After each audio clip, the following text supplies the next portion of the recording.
Hello friends, welcome to B1 Tamil jobs. இந்த வீடியோவில் நம்ம பார்க்க போகிற ஜாப் நோட்டிஃபிகேஷன் என்னென்னு பார்த்தீங்கன்னா, நம்ம சென்ட்ரல் கவர்மெண்ட்டோட ஹிந்துஸ்தான் ஏரோநாட்டிக்ஸ் லிமிட்டெடில் டிப்ளமோ படித்தவங்களுக்கும் ஐடி படித்தவங்களுக்கும் ரெக்யூர்மெண்ட்ஸ் அனௌன்ஸ் பண்ணியிருக்காங்க. அதுக்கான ஃபுல் டீட்டெயில்ஸ் இந்த வீடியோவில் கொடுத்துருக்கேன். வீடியோவை ஸ்கிப் பண்ணாமல் பாருங்கள். வாங்க வீடியோக்குள்ளே போகலாம். HAL அப்படின்னு சொல்லக்கூடிய ஹிந்துஸ்தான் ஏரோநாட்டிக்ஸ் லிமிட்டெடுன்றது நம்ம மினிஸ்ட்ரி ஆஃப் டிஃபென்ஸ் கண்ட்ரோலில் இருக்கிற கவர்மெண்ட் ஆர்கனைசேஷன். இவங்களோட முக்கிய நோக்கமே நம்ம மேக் இன் இந்தியா திட்டத்தை நிறைவேற்றுறது தான்.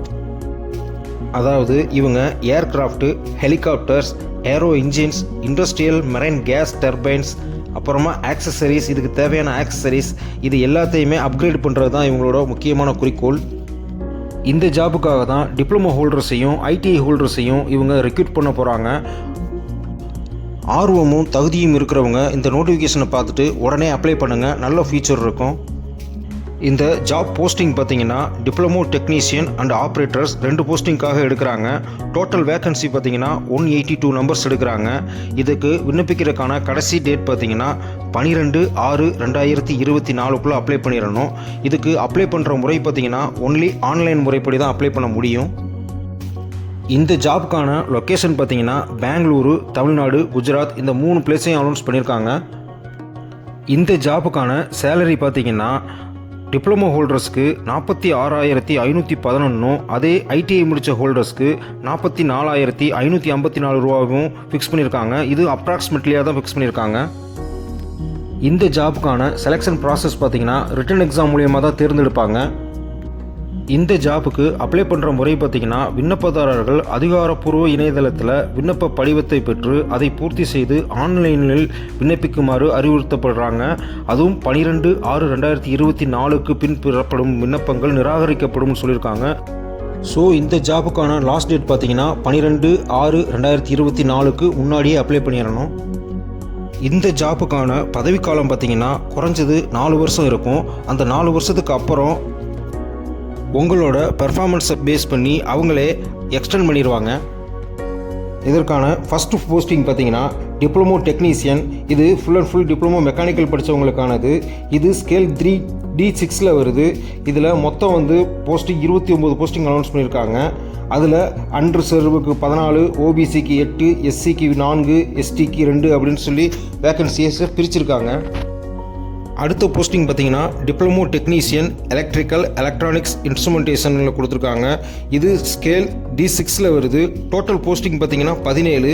இதுக்கான எஜுகேஷனல் குவாலிஃபிகேஷன் பார்த்தீங்கன்னா டிப்ளமோ இன் எலக்ட்ரிக்கல் எலக்ட்ரானிக்ஸ், அடுத்தது எலக்ட்ரானிக்ஸ் அண்ட் கம்யூனிகேஷன், அடுத்து இன்ஸ்ட்ருமெண்டேஷன், எலக்ட்ரானிக்ஸ் அண்ட் இன்ஸ்ட்ருமெண்டேஷன், இதில் பூரா டிப்ளமோ முடித்தவங்களுக்கு சான்ஸ்ன்னு சொல்லியிருக்காங்க. அதுக்கு அடுத்த போஸ்டிங் பார்த்தீங்கன்னா ஐடிஐ முடித்தவங்களுக்கான போஸ்டிங்ஸு. இது ஃபஸ்ட் போஸ்டிங் ஆப்ரேட்டர் ஃபிட்டருக்கானது. இது ஸ்கேல் C5 வருது. இதுக்கான டோட்டல் போஸ்டிங் பார்த்தீங்கன்னா 105 போஸ்டிங் கொடுத்துருக்காங்க. இதுக்கான எஜுகேஷனல் குவாலிஃபிகேஷன் பார்த்தீங்கன்னா ஐடிஐ ஃபிட்டர் வித் NAC/NCDVT அப்படின்னு சர்டிஃபிகேட்ஸ் வாங்கியிருக்கணும்னு சொல்லியிருக்காங்க. இதில் NAC அப்படின்னா நேஷ்னல் அப்ரண்டிஸ் சர்டிஃபிகேட் அப்படின்னு அர்த்தம். அதுக்கு அடுத்த ஜாப் பார்த்தீங்கன்னா ஆப்ரேட்டர் எலக்ட்ரீஷியனுக்கான போஸ்ட்டு. இதுவும் ஸ்கேல் C5 வருது. இதோட டோட்டல் போஸ்டிங்ஸ் பார்த்தீங்கன்னா 26 வேக்கன்சி அனௌன்ஸ் பண்ணியிருக்காங்க. இதுக்கான எஜுகேஷனல் குவாலிஃபிகேஷன் பார்த்தீங்கன்னா ITI electrician with NAC/NCTVT certificate வாங்கியிருக்கணும்னு சொல்லியிருக்காங்க. இதில் NCTVTனா national council for vocational training அப்படின்ற சர்டிஃபிகேட் வாங்கியிருக்கணும். அதாவது கோர்ஸ் கம்ப்ளீஷன் பண்ணதுக்கான சர்டிஃபிகேட். அடுத்த போஸ்டிங் பார்த்தீங்கன்னா ஆப்ரேட்டர் மெஷினிஸ்ட்டுக்கானது. இதோட டோட்டல் போஸ்டிங் பார்த்தீங்கன்னா 2 தான் வேக்கன்சி அனௌன்ஸ் பண்ணியிருக்காங்க. இதுக்கு எஜுகேஷனல் குவாலிஃபிகேஷன் பார்த்தீங்கன்னா ITI machinist with NAC/NCTVT certificate இருக்கணும்னு சொல்லியிருக்காங்க. அதுக்கு அடுத்த போஸ்டிங் பார்த்தீங்கன்னா ஆப்ரேட்டர் வெல்டருக்கானது. இதுவும் ஸ்கேல் C5 வருது. இதுக்கு ஒரு போஸ்டிங் தான் அனௌன்ஸ் பண்ணியிருக்காங்க. இதுக்கான எஜுகேஷனல் குவாலிஃபிகேஷன் பார்த்தீங்கன்னா ITI welder with NAC/NCTVT certificate வச்சுருக்கணும்னு சொல்லியிருக்காங்க. லாஸ்ட் போஸ்டிங் பார்த்தீங்கன்னா operator sheet metal worker.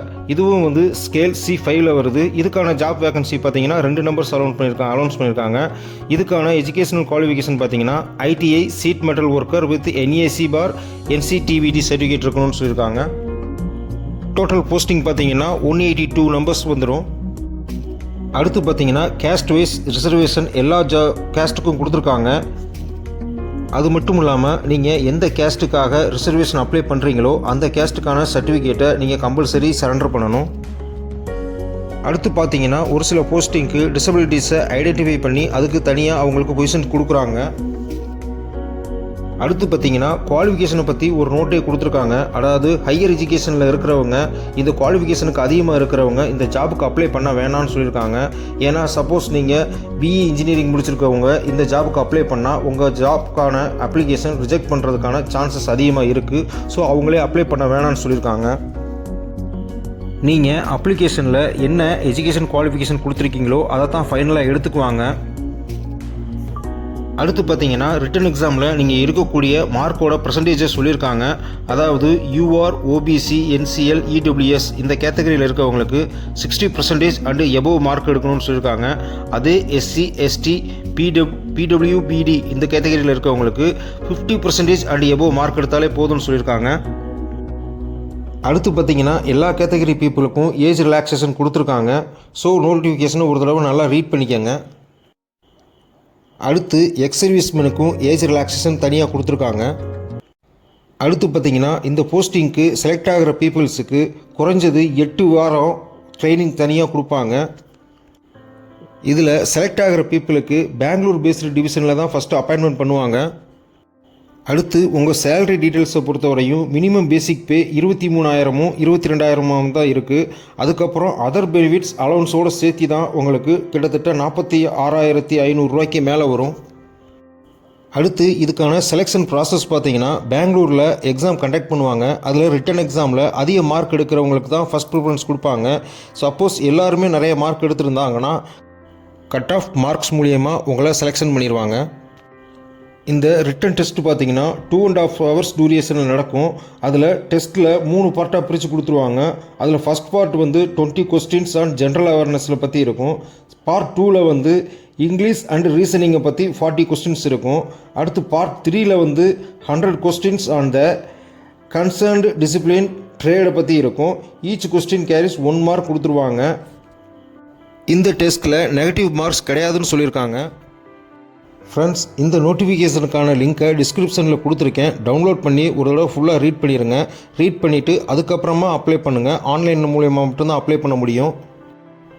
Diploma முடித்தவங்களுக்கும் ITI முடித்தவங்களுக்கும் இது ஒரு சூப்பர் ஆப்பர்ச்சுனிட்டி. இதை மிஸ் பண்ணிடாமல் உங்கள் ஃப்ரெண்ட்ஸுக்கும் ஷேர் பண்ணுங்கள். மறக்காமல் எங்கள் யூடியூப் சேனலை சப்ஸ்கிரைப் பண்ணியிருக்கேன். லைக் பண்ணுங்கள், ஷேர் பண்ணுங்கள், கமெண்ட் பண்ணுங்கள். உங்களுடைய ஆதரவு எங்களுக்கு என்றைக்குமே வேணும். All the best guys. Thank you.